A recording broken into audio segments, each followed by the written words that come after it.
Bom dia, que a graça e a paz do Senhor Jesus Cristo seja em sua vida, no seu lar e em seus negócios.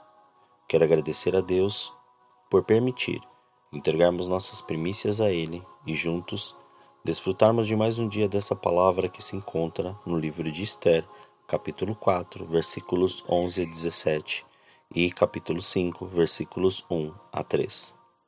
Todos os servos do rei e o povo das províncias do rei sabem que para todo homem ou mulher que entrar ao rei no pátio interior sem ser chamado, não há senão uma sentença, a de morte, salvo se o rei estender para ele o cetro de ouro, para que viva. Mas eu nestes 30 dias não fui chamada para ir ao rei. Quando as palavras de Esther foram relatadas a Mordecai, mandou ele de volta esta resposta: Não imagines que, por estares no palácio, tu somente escaparás entre todos os judeus. Pois, se de todos te calardes agora, socorro e livramento de outra parte virá para os judeus, mas tu e a casa de teu pai perecereis. E quem sabe, se não foi para tal tempo como este que chegaste ao reino?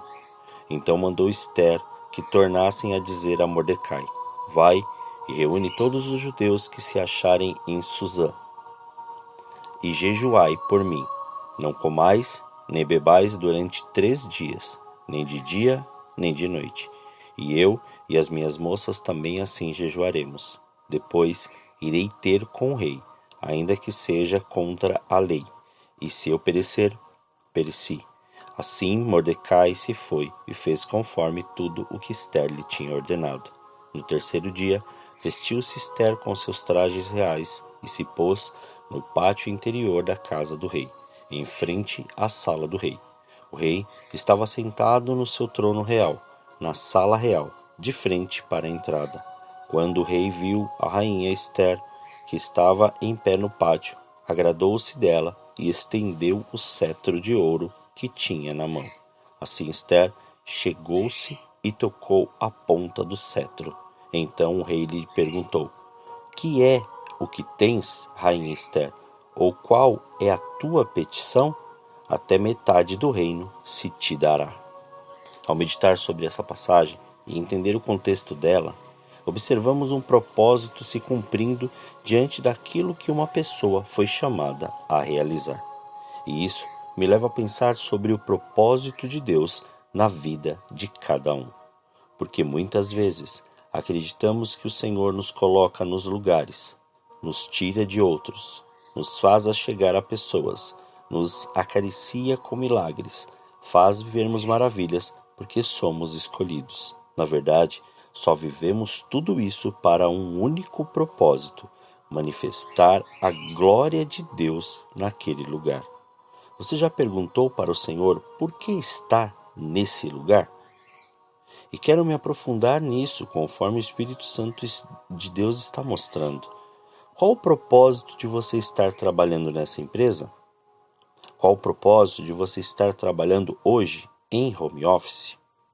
Qual o propósito de ter mudado sua rotina? Qual o propósito de você começar a fazer seu próprio negócio? Qual é o propósito de você estar se dedicando em estudar e criar algo novo? Qual o propósito de você estar cuidando mais próximo do seu filho?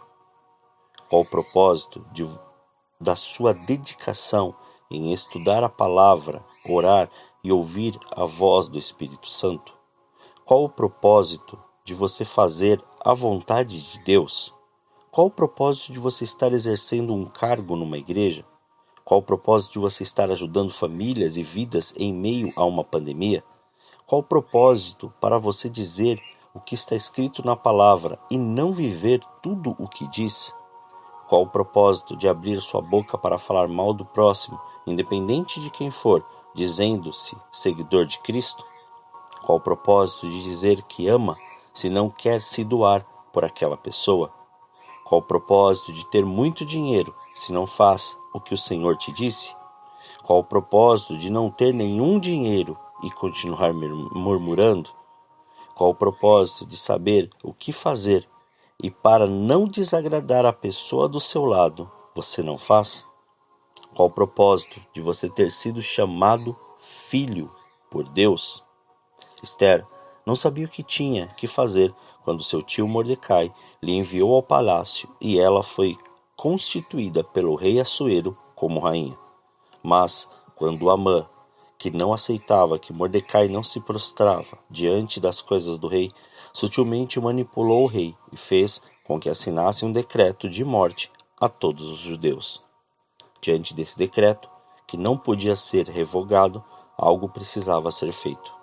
Foi aí que Mordecai falou com Esther para interceder diante do rei. Mas ela ficou com medo, porque aquele que não fosse chamado pelo rei não poderia se apresentar a ele, senão seria morto. Mas, diante disso, Esther entendeu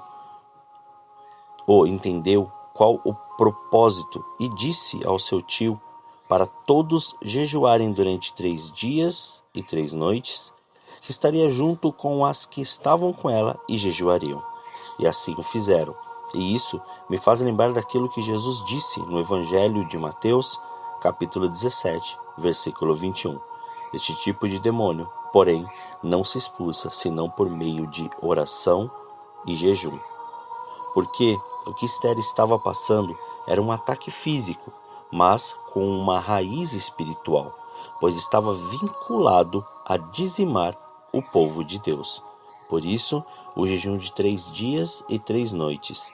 Aqui quero fazer um breve comentário trazendo para os dias de hoje.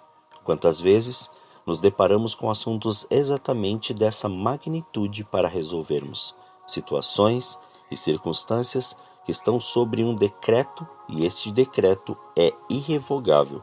E por isso, diante dos maiores problemas que parecem sem solução, temos que continuar orando e jejuar. Porque o jejuar mostrará e revelará a presença grandiosa do Senhor. E Esther foi ao encontro do rei, que quando a viu, logo estendeu o cetro de ouro, permitindo que entrasse em sua presença e ela tocasse no cetro. E o rei ouviu atentamente sua rainha, e após sua proposta do banquete, aceitou. Ao já estarem nele, expôs a artimanha de Amã de matar o povo judeu, seu povo. E após ser desmascarado, foi morto, mas o decreto não poderia ser revogado. Então o rei fez um decreto para os judeus, que se alguém quisesse matá-los, eles poderiam se defender sem ter nenhum tipo de problema para eles. Assim, Esther cumpriu seu propósito no reinado de Assuero, e o nome do Senhor foi glorificado. Da mesma maneira, o Senhor faz conosco hoje. Ele nos deu um decreto de vida diante do decreto de morte eminente proposto para nós. Mas, para que essa vida seja real, você tem que crer e confessar que você depende das forças do Senhor em Jesus Cristo e que essa dependência te deu armas espirituais para você contra-atacar os enviados do diabo. Para isso acontecer da maneira que o Senhor te preparou, temos que entender nosso propósito e por que Ele nos colocou nesse lugar. O lugar não te influencia, você transforma o lugar. O lugar não muda você, você que leva o poder transformador do Senhor para lá. Onde você estiver, a presença do Senhor tem que estar, a ponto de todos se constrangerem diante dessa presença. Mas, assim como Esther, temos que estar alinhados no Senhor, orar, jejuar, ir ao encontro do rei e tocar no cetro. O Senhor quer isso de nós, um posicionamento espiritual e uma atitude física diante do propósito que foi estabelecido. Portanto, veja o Senhor transformar toda a sua vida a partir do momento que você enxergue seu propósito. Se for para abençoar, abençoe. Se for para orar, ore. Se for para cuidar financeiramente, cuide. Se for para jejuar, jejue. Se for para ajudar, ajude. Se for para conversar, converse. Se for para ler, leia. Se for para ensinar, ensine. Se for para visitar, visite. Se for para pregar, pregue. Se for para ficar em silêncio, descanse. Se for para crer, creia. Se for para ficar nas mãos do Senhor, coloque e não tire. Se for para louvar, louve. Se for para adorar, adore. Se for para chorar, chore. Se for para interceder, interceda. Se for para amar, ame. Tudo está em suas mãos e diante dos seus olhos. Não espere ninguém dizer o que deve fazer. Faça aquilo que o Espírito Santo te disser. Saiba seu propósito diante do Senhor e use tudo o que está em suas mãos. Oremos. Senhor, nós te louvamos e te agradecemos.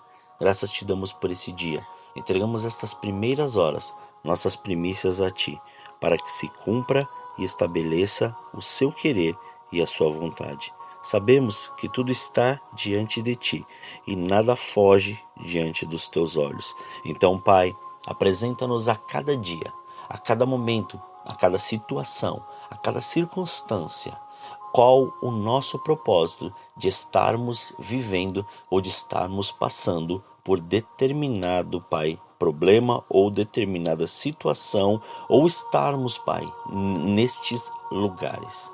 Para que o seu nome seja glorificado, revela-nos a cada dia como devemos nos comportar, o que devemos dizer, como devemos, Pai, como devemos executar cada ordem, cada palavra, cada ação, para que o seu nome seja visto e não mais os nossos interesses e aquilo que achamos que temos que fazer.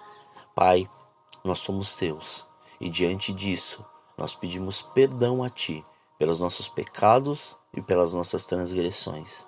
Faça, cumpra e estabeleça o seu querer, que seja feita a sua vontade e que cada dia mais este querer seja cumprido e executado em nós. Entregamos tudo aquilo que temos e que somos para que o Senhor faça aquilo que o Senhor tem preparado para nós neste tempo.